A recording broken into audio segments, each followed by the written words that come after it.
हाँ पापा, अब शुरू करो, अब रिकॉर्डिंग हो रही है। अच्छा ठीक है। आज का विषय है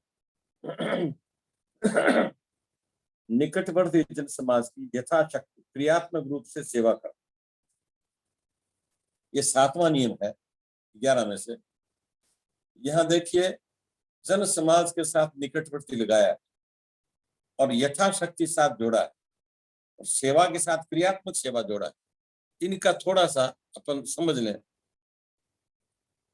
निकटवर्ती एक तुलनात्मक शब्द है। किसी आदमी के लिए निकटवर्ती खाली अपना घर हो सकता है और किसी आदमी के लिए निकटवर्ती उसका बहुत बड़ा व्यापार 10 देशों में है, तो 10 देश से निकटवर्ती बन सकते हैं। इसमें कोई नियम नहीं है कि ये निकटवर्ती ये दूरवर्ती। तो ये अपने खुद को अपने हिसाब से सोचना पड़ता है कि हमारे निकटवर्ती कौन सा है, जहां अपनी सामर्थ्य से आराम से सेवा की जा सके वो निकटवर्ती। अच्छा, यथाशक्ति का मतलब है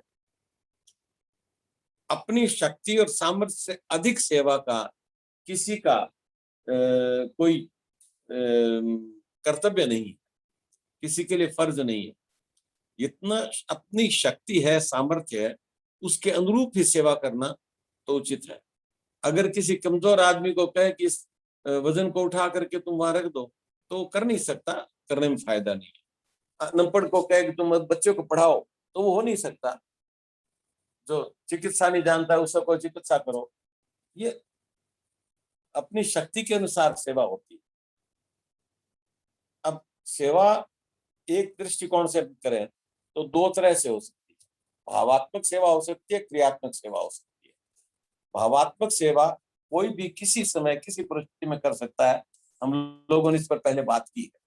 और भावात्मक सेवा सबसे उत्तम सेवा है, लेकिन क्रियात्मक का भी बहुत महत्व है, क्योंकि क्रियात्मक रूप से हम ले रहे हैं सेवा, इसलिए हमको क्रियात्मक रूप से भी देना उचित है। क्रियात्मक रूप का हम विस्तार से थोड़ा बात करेंगे भी। क्रियात्मक रूप से सेवा का शारीरिक महत्व भी है, सामाजिक महत्व भी है और आध्यात्मिक महत्व भी है। शारीरिक महत्व यह है कि हम सेवा करेंगे क्रियात्मक रूप से तो हमको श्रम करना पड़ेगा कुछ, और हमारे में श्रम की प्रतिष्ठा होगी। श्रम करने से शरीर स्वस्थ रहेगा, हमारा आलस्य प्रमाद दूर होगा और श्रम के साधन से हमारी कार्य क्षमता बढ़ जाएगी। सामाजिक दृष्टि से शारीरिक सेवा से समाज को प्रत्यक्ष लाभ पहुंचता है, इसलिए समाज के लिए ये बहुत हितकर है कि हम सब यथाशक्ति सामाजिक रूप से क्रियात्मक रूप से सेवा करें। आध्यात्मिक लाभ, सेवा से जो लाभ होना है वो आध्यात्मिक लाभ तो भावात्मक और क्रियात्मक दोनों तरह की सेवाओं से होता है, लेकिन भावात्मक लाभ आध्यात्मिक लाभ के रूप में ज्यादा उपयोगी होता है। पर शारीरिक बिना लाभ के केवल आध्यात्मिक लाभ हमको पूरा लाभ देता नहीं है, उसका आध्यात्मिक भी अर्थ पूरा होता नहीं है, क्योंकि उस मामले में हमारा मन, जब तक हम क्रिया के द्वारा अपने मन को, अपनी क्रियाओं को शुद्ध नहीं कर लेते, तब तक हमारी क्रिया शुद्ध हुए बिना मन में भावात्मक रूप से सेवा करने का भाव निर्मल नहीं होता है, पूरी तरह से उदित नहीं होता है। यह है जानकारी है कि वस्तु सामर्थ्य योग्यता के रूप में किसी भाई बहन को जो कुछ मिला है वह व्यक्तिगत नहीं है। अब ये हम पहले विचार कर ही चुके हैं, दोबारा फिर सोचते हैं। हमको कुछ शक्ति मिली है, कुछ वस्तु मिली है, कुछ हमारे में विशेष सामर्थ्य पैदा हो गया, पर ये सब हमारा अपना नहीं है, ये सब जगत की देन है। जगत ने हमको दिया और हमने उसको अपना मान लिया। जगत ने हमको कुछ धन दिया, हमने उसको अपना मान लिया। जगत ने हमको कुछ वस्तु दी, हमने उसको अपना मान लिया। ये हमारा घर है, ये हमारा खेत है, ये हमारा ऑफिस है, या जो कुछ है। और जगत ने हमको कुछ ज्ञान दिया, कुछ पद दिया, कुछ आदर दिया, उसको भी हमने अपना मान लिया। पर ये सारे के सारे जगत के दिए हुए है, हमारा कुछ नहीं है, हमारा व्यक्ति नहीं है।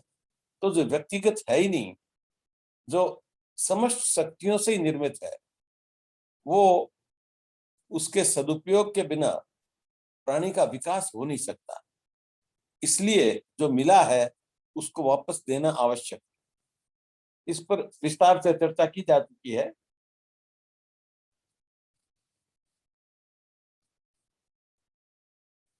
सेवा का फल चित्त शुद्धि होता है, और चित्त शुद्धि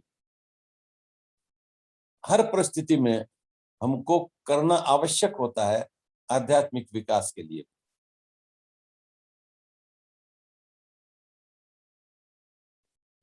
प्राप्त परिस्थिति का, वस्तु का, सामर्थ्य का, योग्यता का सेवा में उपयोग, यह हमको समाज में प्रतिष्ठा, शारीरिक बल में लाभ और साथ साथ आध्यात्मिक लाभ देता है।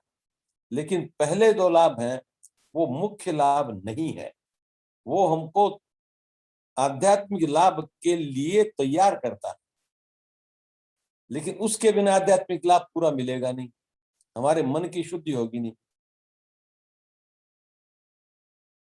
सेवा का स्वरूप स्वामी जी ने बताया है कि दुखियों को देखकर करुणित हो जाए और सुखियों को देखकर प्रसन्न हो जाए, तो वो आध्यात्मिक रूप से सेवा, भावात्मक रूप से सेवा हो गई। लेकिन यह हमारे में उतनी गंभीरता से, पूरी पूर्णता से बात आती नहीं है जब तक हम अपनी शक्ति को, अपनी सामर्थ्य को, अपनी योग्यता को बचा करके रखा है और वापस समाज में लगाया। जब हम सब लगा देंगे तब हमारा मन इतना निर्मल हो जाएगा कि दुखियों को देखकर करुणित हो जाएगा, सुखियों को देख करके प्रसन्न हो जाएगा। और दुख, करुणा होने से सुख भोग नष्ट हो जाता है, ये भी हम बात कर चुके हैं, हम विस्तार नहीं करूंगा। और प्रसन्नता हमको भोगों की रुचि से परे कर देती है, हटा देती है।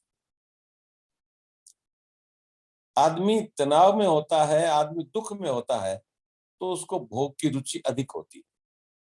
जब किसी कारण से पूर्ण प्रसन्न होता है तो उसको भोग की रुचि का आग्रह कम हो जाता है। और अगर पूरी तरह हम सुख प्रसन्न हो गए तो भोग की रुचि का नाश हो जाता है। भोग की रुचि नाश होने से हमारे में जो वस्तु, योग्यता, सामर्थ्य है वो वो हमारे अपने लिए उपयोग नहीं होकर के दूसरों के लिए उपयोग आने लगती है, और सेवा का सामर्थ्य में अपने आप आ जाता है। उस वस्तु का उपयोग, हमारे जो प्राप्त चीजें हैं उनका उपयोग समाज में, अन्य प्राणियों में, अन्य जगह अपने आप होने लगता है। वो एक प्रयास करके करना नहीं पड़ता। भोग की रुचि का नाश होते ही जो कर्म होता है वो सेवा ही हो जाती है। और जिसका जो था, जहां से जो मिला, उसको उसको वापस दे देने से उसके साथ हमारे जो भिन्नता है, जो भेद है, उसका नाश हो जाता है। ये भिन्नता का नाश प्रयास नहीं करना पड़ता, अपने आप होता है। पर भिन्नता के नाश से ही समाज में प्रेम बढ़ता है, सुंदर समाज का निर्माण होता है। श्रम हम करते हैं तो श्रम के बाद एक विश्राम की स्थिति आती है। विश्राम की स्थिति श्रम के बाद आए तो वो परम सुखदायक होती है। उससे देहाभिमान नष्ट होने लगता है। देहाभिमान जितना कम होगा उतना हम कल्याण के नजदीक चले जाएंगे। जब देहाभिमान पूरी तरह गल जाएगा तो फिर कल्याण कोई हो रोक नहीं सकता। सुख भोग का नाश हुए बिना योग की प्राप्ति संभव नहीं है। अगर किसी अभ्यास से थोड़े समय के लिए शांत हो भी जाए तो वह अवस्था विशेष है, योग नहीं है। नित्य योग को नित्य जीवन से जोड़ना है, अभिन्न करना है, तो जो सभी को स्पष्ट, सभी को अभिष्ट है, उस हिसाब से, उस कारण से सुख भोग की रुचि का अंत करना अनिवार्य है। और वो करुणा से बहुत सहज रूप से मिल सकता है। ममता युक्त करुणा सब पशु पशुओं में भी होती है, वो भी दया करते हैं ममता के साथ, अपने बच्चों का पालन पोषण करते हैं, और एक सहज उनके प्रवृत्ति होती है। गाय अपने बछड़े को दूध पिलाती है, और बछड़े को दूध पिलाए बिना दूध निकालने के लिए थनों में दूध नहीं डालती वो, फिर उसको इंजेक्शन दे करके भले ही उसका दूध डाल दिया जाए थनों में। तो ये ममतायुक्त करुणा है। लेकिन चिड़िया अपना चुग्गा लाती है तो पहले जाकर के अपने बच्चों को खिलाती है, फिर खुद खाती है। ये ममतायुक्त करुणा है। उससे चित्त शुद्ध नहीं होता। चित्त शुद्ध तभी होता है जब करुणा में ममता न रहे। और ममता में सबसे सूक्ष्म ममता हमारी अपने शरीर के प्रति होती है। और शरीर के साथ अगर ममता न रहे तो फिर उसके बाद करुणा स्वतः जागृत होती है, शांति स्वतः आती है। ये हम विचार कर चुके हैं कि भौतिक दृष्टि से समस्त विश्व एक है, आध्यात्म की दृष्टि से एक विशेष अवस्था है विश्व की, और आस्तिकवाद की दृष्टि से ये भगवान की अनुपम लीला है। इस तीनों ही तरह से ये कई बार आ चुका है, कोई पराया नहीं। और अपनों के साथ अपने को जोड़ लेना ये स्वभाव से बहुत आसान है। बस थोड़ा सा हम उसमें स्वार्थ का त्याग कर दें तो हम अपनों के साथ स्वतः अपने आप जुड़ जाएंगे, क्योंकि अपने तो है ही है, वो पराये है ही नहीं। उनके लिए, जगत के लिए हमको सद्भाव रखना पड़ेगा।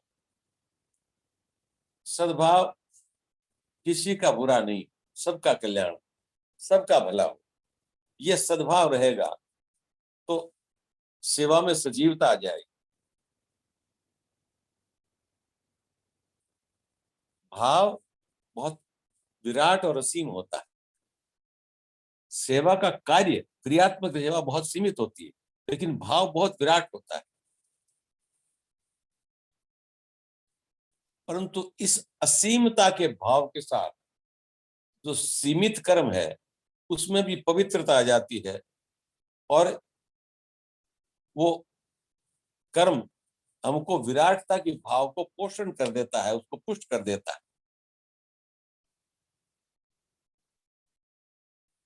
समीपस्थ जगत की सेवा भोगी को योगी बना देती है, क्योंकि भोग की रुचि सेवा के द्वारा, सेवा के द्वारा भोग की रुचि, भोग के द्वारा सेवा का नाश, सेवा की रुचि, ये एक परस्पर बड़ा सुंदर योग है जो एक दूसरे को वर्धमान करता रहता है।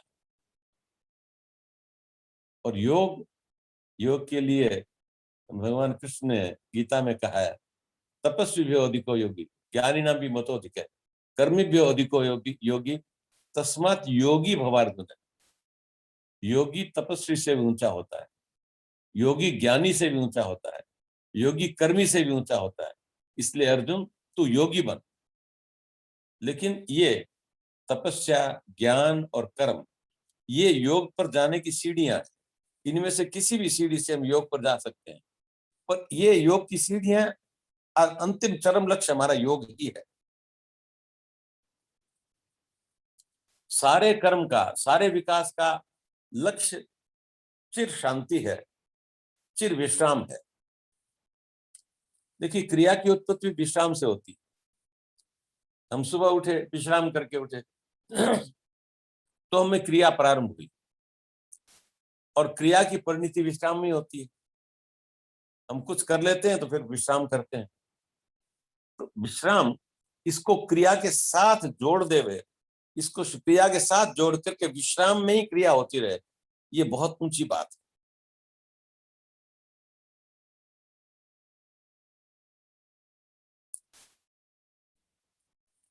भक्ति भाव से कर्म किया हुआ या बिना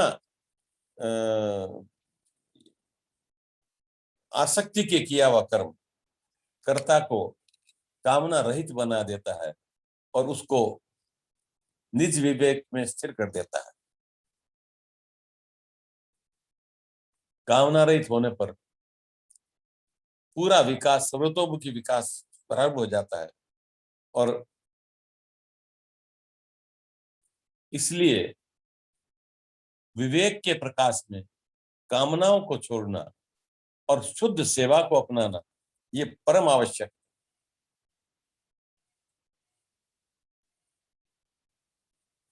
अपने विवेक के अनादर करने से ही काम की उत्पत्ति होती है, काम की वृद्धि होती है।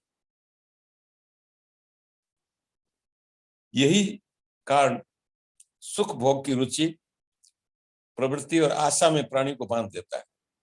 ये विनाश का मूल है। सेवा भाव की अभिव्यक्ति होने पर ही स्वार्थ भाव का सर्वांश विनाश होता है। सेवा और स्वार्थ दोनों रह नहीं सकते। जब सेवा का भाव दृढ़ होता जाता है तो स्वार्थ अपने आप क्षीण होता जाता है।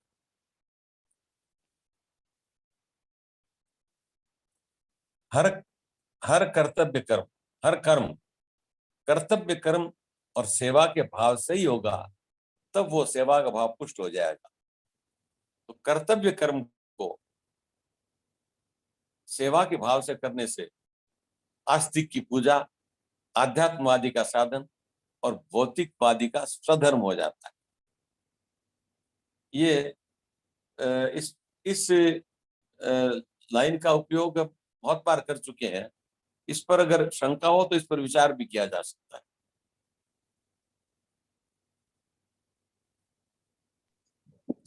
थोड़ा स्वधर्म, इसका विस्तार करें पापा। अच्छा देखो, आध्यात्मवादी कर्मवादी सेवा को खाली जगत को मानता है, इसलिए कर्मवादी के लिए,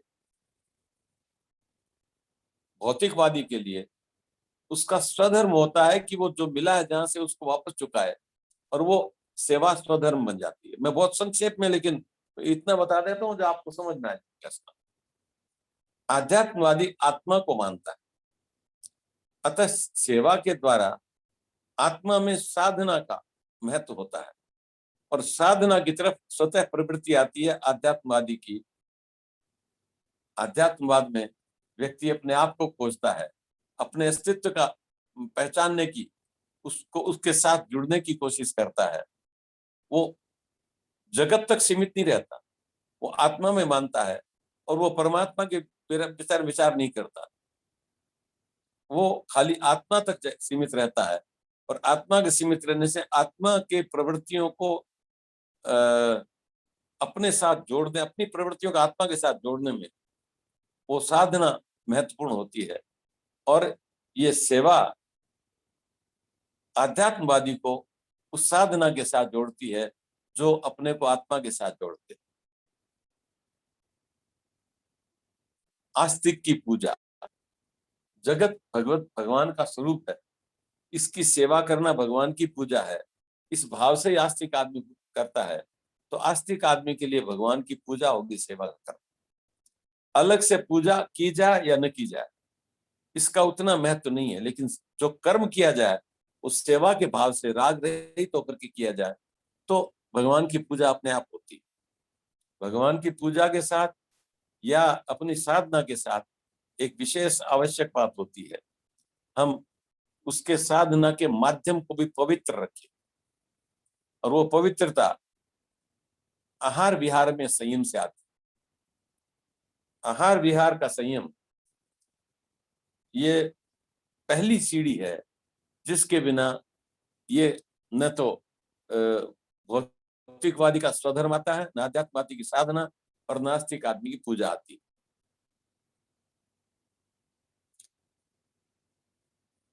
स्वधर्म में रत होते ही कर्ता को एक चिर शांति प्रदान होती है। वही शांति दिव्य शांति है और स्वधर्म में परिवर्तित होने से के बिना दिव्य शांति मिल नहीं सकती। ये भी एक नियम है।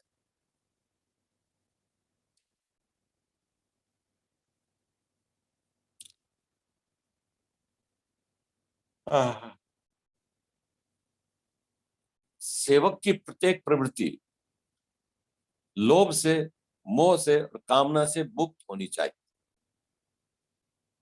उसके जीवन में जो स्वामी जी का एक सिद्धांत था, कोई और नहीं कोई गैर नहीं, ये उसका मूल मंत्र हो जाना चाहिए।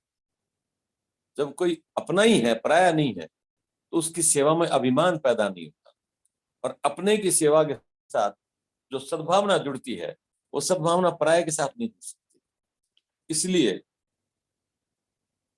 अपना मान करके और सेवा के द्वारा रोग, राग का, मोह का नाश होता है। मैंने कुछ उदाहरण दिए थे एक बार, आपको याद ही होगा, कि जहां मोह के कारण पुत्र चला गया, माँ को बहुत दुख था, खाना पीना छोड़ दिया था, तो बड़े स्वामी जी शरणानंद जी महाराज ने कहा कि तुम अनाथालय में जाकर के अपने हाथ से बच्चों की सेवा करो, उनके स्वार्थ मत जोड़ो, खाली उनकी सेवा करो। और उस सेवा के बाद 1 साल बाद वापस आई, कहा महाराज मुझे तो आपने बड़ा मंत्र दे दिया, मेरी तो राग राग चली गई, बच्चा चला गया। कोई बात नहीं। एक दूसरा उदाहरण जो तुम सबने देखा है, तुम्हारी माँ ने यहाँ अनाथ बच्चों की सेवा की, बहुत मन से करती थी, तो उनके मन से ये भाव आया कि मेरा विराट परिवार है, और विराट परिवार के साथ जुड़ते संक्षिप्त परिवार के साथ जो सीमाएं होती हैं वो ढीली हो जाती, और वही विराट परिवार का जब भाव दृढ़ होता है तो फिर पराया कोई रहता ही नहीं।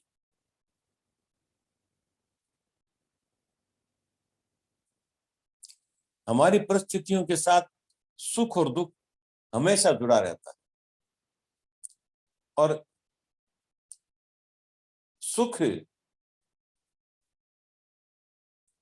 का उपयोग हम दुखियों की सेवा में करें तो सुख की का सार्थक उपयोग हो जाएगा और सुख की लालसा समाप्त हो जाएगी। दुख में दुखी के प्रति करुणा हो जाती है तो अपने दुख से दुखी नहीं होना पड़ता। एक बार विनोबा जी ने कहा था, जब पूर्वी पाकिस्तान का युद्ध चल रहा था, युद्ध से पहले वहां से बहुत शरणार्थी आए और उनकी दुर्गति जो वहां फौज ने करी थी उसका उन्होंने आका कर किस्सा सुनाया। विनोबा जी वर्धा में बैठे थे और लोग आए थे पूर्व भारत में, उन्होंने सुना तो उनके मन में इतनी करुणा पैदा हुई कि उनको भोजन की रुचि खत्म हो गई। भक्तों ने कहा महाराज आप भोजन नहीं कर रहे हैं, कैसे चलेगा काम? कहा भैया आप भूख नहीं है। कहा महाराज कोई तकलीफ नहीं, व्याधि नहीं, आपको कोई है तो बताओ, तकलीफ व्याधि कुछ नहीं है, तो फिर भोजन वो रुचि क्यों समाप्त हो गई? तो उन्होंने सही कारण बताया। उन्होंने कहा देखो, बांग्लादेश से, उस बांग्लादेश ना पूर्व पाकिस्तान से आए हुए शरणार्थियों से उनकी करुणा की कथा की जानकारी से उनके प्रति इतनी करुणा पैदा हुई कि भोजन की रुचि समाप्त हो गई। अब करुणा से भोग की रुचि समाप्त होती है, ये प्रत्यक्ष उदाहरण है। भोजन की रुचि ये स्थूल शरीर का, अपने शरीर का स्वधर्म है, और भोजन की रुचि से अरुचि हो जाए तो स्थूल शरीर से उनकी स्थिति ऊपर होकर के हम सूक्ष्म शरीर के ऊपर आश्रित हो गए। पर सद्भावना से, करुणा से भोग की रुचि समाप्त हो गई। इसी तरह कई उदाहरण दिए जा सकते हैं, उदाहरणों में समय लगेगा, सिद्धांत वही है।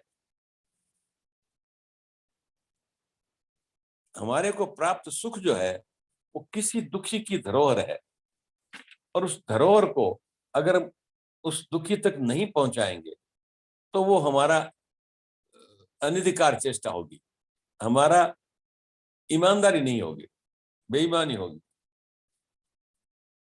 दुखियों की धरोहर को दुखियों तक पहुंचा देना यही ईमानदारी है, और इसी में हमारे आगे का विकास निहित है। इस दृष्टिकोण से भी हमको अपने सुख को बांटना चाहिए। हमने प्रार्थना करी, उसमें भी यही कहा गया कि सुखी प्राणियों को सेवा का भाव देता।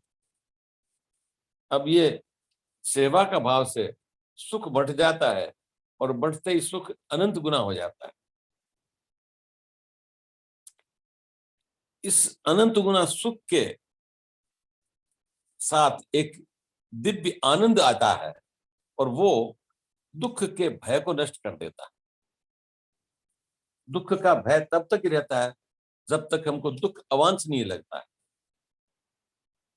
और जब दूसरों के दुख को देख करके हम अपना सुख उनमें बांट देते हैं तो वो दुख हमारे को दुखी नहीं करता। इस घटना के बाद सरदानंद जी महाराज ने कहा था, उनके प्रवचन में कहा था उन्होंने कि विनोबा जी के शरणार्थियों के प्रति करुणा से भोग की रुचि समाप्त हो गई। उनको इतना गहरा आंतरिक क्लेश हुआ, अब उसको अपने दुख से दुखी नहीं होना पड़ेगा कभी। इतनी करुणा जब पराये के लिए, दूसरे के लिए मन में आ जाती है तो फिर अपने लिए अपना दुख महत्वपूर्ण नहीं रहता और अपने दुख से दुखी नहीं होना पड़ता उसको। करुणा से दुख का नाश भी होता है और दुख के स्वरूप का ज्ञान भी होता है। सुख का सही उपयोग होता है और सुख की रुचि का, सुख के प्रति आसक्ति का नाश होता है। सेवा से सुखी और दुखी में एकता और स्वार्थ भाव उत्पन्न करता है। एकता शांति की स्थापना करती है और भिन्नता से संघर्ष का जन्म होता है। शांति सामर्थ्य की जननी है और संघर्ष विनाश का मूल है। अतः प्रत्येक कर्म को सेवा भाव से करना ही चाहिए। यदि किसी कारण से सेवा ना हो तो फिर एक दूसरा तरीका भी है, हमें त्याग को अपनाना चाहिए। त्याग से सेवा का सामर्थ्य आता है, सेवा करने की शक्ति पैदा होती है और सेवा से त्याग पुष्ट होता है, परिपक्व होता है। सेवा और त्याग ही कर्तव्य की पूर्णता है। सेवा के अंत में त्याग और त्याग की पूर्णता में सेवा स्वतः होने लगती है। त्याग सबसे अच्छा, इस पर विचार बाद में कभी एक, जब इसी प्रसंग पर करेंगे तो कर लेंगे, लेकिन संक्षेप में बता दूं, त्याग, वस्तु का त्याग बहुत बहुत छोटा त्याग है। त्याग वास्तव में अपनी कामनाओं का, वासनाओं का, अपनी रुचियों का, अपनी आसक्तियों का त्याग, वो सही त्याग। और वो त्याग आने से सेवा भाव आ ही जाता है, इसमें कोई संदेह की बात है ही नहीं, प्रत्यक्ष दिखता है। असीम सेवा भाव जब आ जाता है, और क्योंकि क्रिया तो हमारी सीमित है, और असीम भाव से क्रिया में पवित्रता आती है और पवित्र क्रिया से असीम भाव और बढ़ता रहता है। सेवा करने के लिए सभी अपने हैं,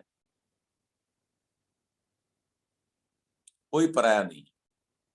और सेवा तभी होती है जब सब अपने होते हैं। किसी को पराया मान करके सेवा कर ही नहीं सकते।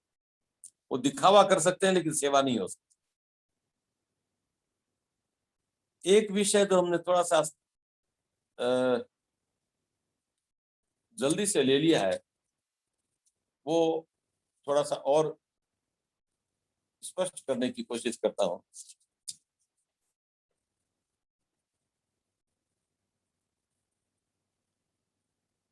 किसी क्रिया विशेष से एक क्षणिक शांति पैदा होती है, हमने कहा। क्षणिक शांति मैं थोड़ा सा इसको बता दूं ताकि स्पष्ट हो जाए। जैसे हमने ध्यान किया और ध्यान के द्वारा कुछ शांति आई, लेकिन ध्यान के द्वारा शांति, जब तक वो शांति स्थिर स्थायी नहीं हो जाती तब तक वो नित्य योग नहीं है, तब तक वो क्षणिक बात है, सामयिक बात है।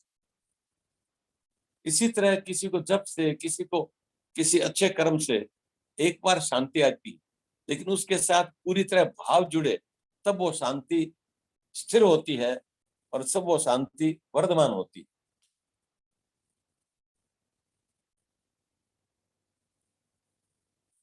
हम सीमित भाव से सेवा करते हैं तो वर्गों में भेद आ जाता है, विरोध पैदा होता है और समाज में संघर्ष पैदा होता है। हमने किसी की करी, किसी की नहीं करी सेवा, तो करी और नहीं करी वालों में आपस में भेद आ जाए और वो भेद समाज में विघटन पैदा करता है और हमारे मन में वो शांति नहीं देता कि जिससे हम आगे हमारा आध्यात्मिक विकास हो। इसी दृष्टिकोण से हमारी क्रिया सीमित हो सकती है, लेकिन सेवा के लिए भाव विराट होना चाहिए, असीम होना चाहिए। एक घटना जो मैं सुना देता हूँ, समय बहुत थोड़ा बचा है। मेरी दादी माँ ने मेरे दादा साहब की बहुत सेवा की, लेकिन दादा साहब वापस उनकी सेवा करना चाहते थे तो दादी माँ को कष्ट होता था, मैं अपने पति से सेवा क्यों लूं? तो उन्होंने स्वामी शरणानंद जी महाराज से पूछा, महाराज मैं क्या करूं, मैं सेवा कर नहीं सकता और मेरे पर कर्ज चढ़ रहा है उनकी सेवा का। तो स्वामी जी, ये घटना मैंने शायद बताई है पहले। स्वामी जी दादा साहब को पिताजी कहा करते थे, पिताजी आप एक सेवा के लिए दादी माँ को सीमित मत रखिए, उसमें असीम भाव ले आइए। आप सुबह रोज 50-60-100 रोगियों को दवाई देते हैं, आप दिन भर जो काम करते हैं, वो जो सेवा करते हैं, उसमें आपका कोई स्वार्थ नहीं है और वो आप निस्वार्थ सेवा, वो दादी माँ के प्रति आपके कर्ज को अपने आप धो देगी। क्योंकि असीम भाव की सेवा में प्राप्त करने वाला सीमित नहीं होता है। तो हम किसी भी तरफ से सेवा लें, वो अगर असीम भाव से सेवा की गई तो हमारे पर उस सीमित सेवा प्राप्त करने का जो कर्ज है वो अपने आप मुक्त हो जाता है। एक दूसरी बात कही थी, पर आपको दादी माँ का, आपको माता जी का सेवा करने का अवसर मिलेगा और आपको ऐसी परिस्थितियों को, वो भविष्य दृष्टा थे, उनके सामने कोई छुपी हुई चीज नहीं थी, तो उनको मालूम था कि दादी माँ को लकवा होगा और दादाजी उनकी सेवा करेंगे बहुत। तो ये सीमित सेवा को असीम के भाव में जो स्वामी जी ने एक उदाहरण से समझाया था, वो हमारे को हमेशा याद रखना चाहिए कि सीमित सेवा वो संघर्ष पैदा करती है और असीम सेवा, उससे संघर्ष मिटता है, शांति स्थापित होती है। तो असीम रूप में सेवा, उससे हमको एक तो सीमा नहीं बनती, हम इसकी सेवा वापस करें, करनी बहुत अच्छी बात है। किसी ने हमारे पर उपकार किया तो उसका प्रत्युपकार करना चाहिए। कृतो परिकर्तव्य ऐसा धर्म सनातन, ये एक सिद्धांत है हमारे भारतीय संस्कृति का। कृतोपरि कर्तव्य, जिसने हमारे लिए कुछ किया उसका हम वापस कुछ करें, ये सनातन नियम है, ये धर्म है। तो ये हमें जो किया है उसके लिए करना चाहिए, लेकिन जिसके लिए करना चाहिए उसको असीम का एक टुकड़ा मान करके करनी चाहिए। इसके माध्यम से असीम की सेवा कर रहे हैं तो वो सेवा राग पैदा नहीं करेगी और किसी भी प्राप्त करने या नहीं प्राप्त करने वाले के मन में द्वेष पैदा नहीं करेगी। वरना राग हमारे मन में आ जाता है कि ये हमारा, इसकी सेवा करें, और जिसकी सेवा नहीं हुई उसके मन में द्वेष आता है कि देखो उसकी सेवा करें या मन नहीं करें। लेकिन हमारे भाव से ही सामने वाले का भाव पवित्र हो जाता है और वो सेवा विभु हो जाती है, व्यापक हो जाती है, विराट हो जाती है। तो ये विशेष ध्यान रखने की बात है कि सीमा में भी सेवा की जाए तो असीम भाव से करनी चाहिए। और इसमें स्वामी जी कहा करते थे, सेवा, अब परिवार की सेवा भी सेवा है, अगर राग के साथ न की जाए तो वही सेवा है और वो भी हमको वही असीम भाव पैदा कर देती है। हमारा शरीर भी सेवा मांगता है और हम शरीर की सेवा करते हैं, लेकिन वो सीमा में बांध करके करते हैं, इसलिए राग पैदा करता है। अगर सेवा शरीर को इस विराट जगत का एक हिस्सा मान करके, क्योंकि हमारे निकटवर्ती यही है, देखिए इसमें निकटवर्ती शब्द को और स्पष्ट करते हैं, निकटवर्ती, सबसे निकटवर्ती हमारा शरीर है। तो इसकी सेवा में अगर असीम सेवा मान ली जाए तो निकटवर्ती जन समाज की सेवा से वो कल्याण पूर्वक हो जाती है और वो शरीर के प्रति राग पैदा नहीं करती।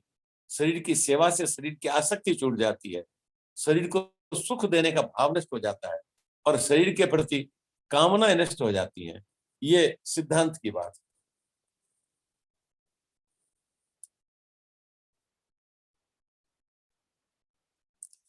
किसी दूसरे को नुकसान पहुंचा के किसी का हित करने का भाव जो है वो सेवा नहीं होता है, वो तो विद्रोह ही पैदा करेगा। सेवा में सर्वहित की भावना रहना बहुत आवश्यक है। और हमारी सेवा के साथ हमेशा कभी कभी ये विद्रोह और विरोध जुड़ जाता है, किसी के प्रति दुर्भावना जुड़ जाती है, इससे पतन होता है, विकास नहीं होता। तो सेवा भाव को सजीव करने के लिए ये सीमाएं नहीं होनी चाहिए और स्वार्थ बिल्कुल नहीं होना चाहिए। इसके हमने समझा है कि प्रत्येक भाई बहन को कल्याण और सुंदर समाज के निर्माण के लिए सेवा में भाव से भावित होकर निकटवर्ती जन समाज की क्रियात्मक रूप से सेवा करनी चाहिए और यही विकास का आधार है, विकास का मूल मंत्र है। आज का प्रसंग यहाँ संपूर्ण होता है। टाइम हो गयो प्रार्थना को पापा। कल का मैं पढ़ देता हूँ। शारीरिक हित की दृष्टि से आहार विहार में संयम और दैनिक कार्यों में स्वावलंबन, ये 8वां नियम है। कल इस पर विचार करेंगे। मेरे नाथ, आप अपनी सुधामयी सर्वसमर्थ पतित पावनी अहेतु की कृपा से मानव मात्र को विवेक का आदर तथा बल का सदुपयोग करने की सामर्थ्य प्रदान करें एवं हे करुणा सागर, अपनी अपार करुणा से शीघ्र ही राग द्वेष का नाश करें, सभी का जीवन सेवा त्याग प्रेम से परिपूर्ण हो जाए। ओम ओम ओम।